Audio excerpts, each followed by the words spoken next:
The Associated Press has interviewed 37 ethnic Rohingya Muslims in Bangladesh who survived one of the bloodiest massacres reported to have been carried out by Myanmar's army since August. Please note this story contains graphic video. December 1, UKHIA, Bangladesh, AP, for 6 hours he hid in an upstairs room, listening to the crackle of gunfire and the screams of people being slaughtered outside his Myanmar home. With every footstep that drew near, every cry that pierced the air, 52-year-old Badruddin braced for the soldiers to find him, to kill him like all the others who had fled to his compound that morning seeking a safe place to shelter. They were being blindfolded and bound, marched away in small groups, then butchered and shot as they begged for their lives.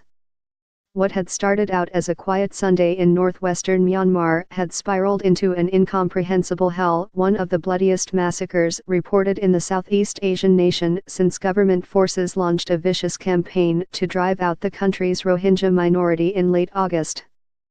By the time it was over, there was so much blood on the ground, it had pooled into long rivulets across the uneven earth, among bits of human flesh and the fragments of shattered skulls. When Duza finally dared to emerge from his hiding place, he wondered how anyone could have survived. Caption: Close. The compound he grew up in was now consumed by an ethereal silence. His wife, daughter, and 5 young sons were nowhere to be seen. And as he crept toward a back door to escape, he stumbled upon the corpse of an unknown boy sprawled on the floor. "Oh Allah!" he thought. "What have they done to us? What have they done to my family?" The Associated Press reported this story with a grant from the Pulitzer Center on Crisis Reporting. Duza's family belonged to the ethnic Rohingya Muslim community, which has long been persecuted and denied basic rights in predominantly Buddhist Myanmar. They lived in the village of Mongnu, where at least 82 Rohingya are believed to have been murdered on August 27. The massacre was part of a streak of violence that started before dawn 2 days earlier, when Rohingya insurgents staged an unprecedented wave of 30 attacks on security posts across Rakhine State. At least 14 people were killed.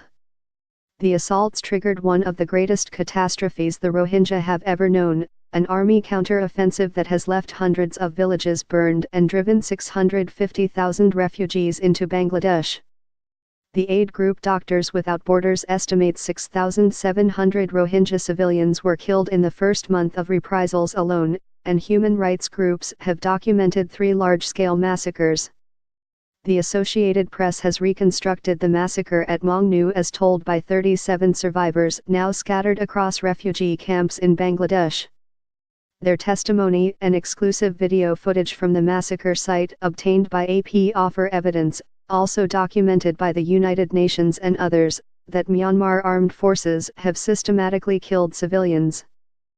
Myanmar's military did not respond to repeated requests for comment on this story, and the government, which prohibits journalists from independent travel to northern Rakhine State, did not reply to an AP request for a visit.